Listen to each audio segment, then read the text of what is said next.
Now let's talk about, Adam and Eve, right?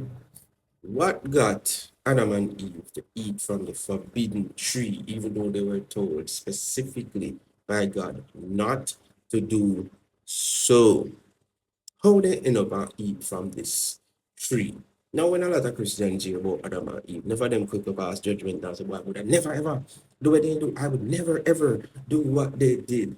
But I'm gonna ask you a question. Did you guys realize that before the serpent actually came into the garden, they were both good, they were both obeying what they were told? Do you guys realize that they were both obeying what they were told? They were good. You understand? They were good up until when the serpent came into the picture. So what made the serpent, just different? What made, the serpent was, what made the serpent convincing? But they need to say, okay, you know what, let me try this. First, we need to understand. Imagine yourself being in our God, perfect God. Now you name the animals, or you help to name the animals, right? No, you know how the inner workings of your garden go. You know that none of the animals them can talk. And you were never told that any of them could talk. Right? One day you see one of the animals them and them speak intelligent to you. Back and forth conversation you and the animal have. Right? That's how that one serious nuance that I want serious new information that you receive now, that you were never told could have happened, Right, that's all. Yeah, I said, how is this possible? In your mind, you go to wonder, say, how is this possible that the snake attacked me? How is it possible? Me know said no animal can talk. I've never seen another person talk. Only me, Adam, and God who talk to we. So how is it that this snake attack? New information, right? They say, new information, right? That's so. A snake attack to you. And then the same snake tell you, say, all right, if you eat from the tree, then because at the end of the day, you are going to be like God. Tell me now. Remember, new information you see right they say, a snake attack to you. You have never seen that. And say, looking at that, that is not possible. You were never told that is possible. You see, all of the animals and none of them never talk. But this one attack intelligent to you, right? And if I'm correct, the scriptures never said that God warned them about any falling beings that might have come down and deceive them.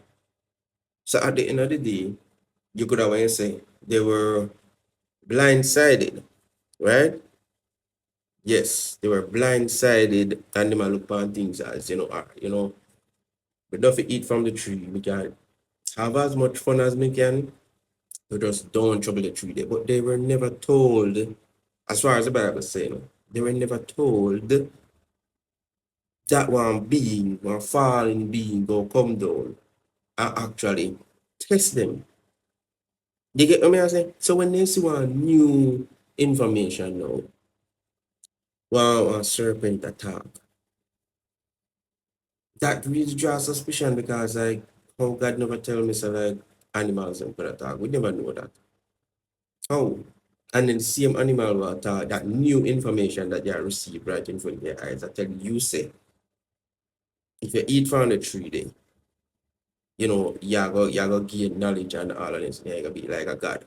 And this so the problem is, the snake.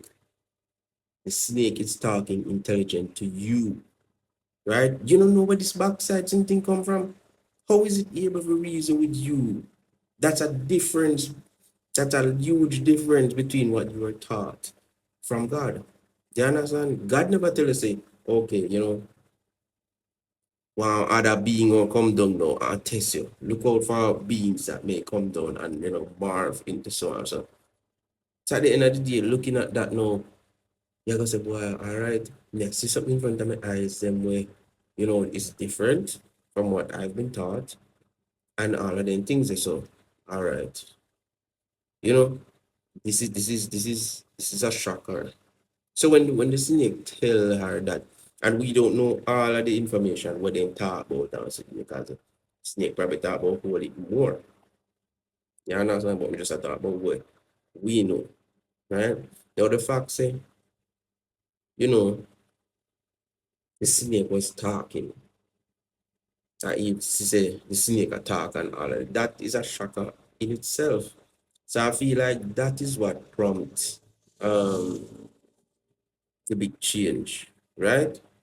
An animal talking and reacting intelligently.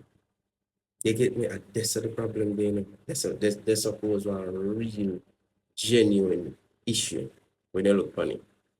Because if you now expect something to see something out of the ordinary coming to you, same time now it will create one problem in your mind. I wonder if what you were told is true. I have to understand, another thing also is that remember, man, the devil would have been more experienced than them. Adam and Eve. Remember, I said Adam and Eve just a start out and basically then get the final boss to deal with. You have to be honest. So when you look back and things, people never jump and say, oh, I would not do this and I would not do that. You were told specifically not to do something, yes, but then there's a huge nuance where you see a strange being where you don't know. You have never encountered a lie before. You have never encountered something wicked. You have never encountered something deceptive. You only know if you deal with what you see in front of your eyes. That's what the problem is. You understand? Yeah.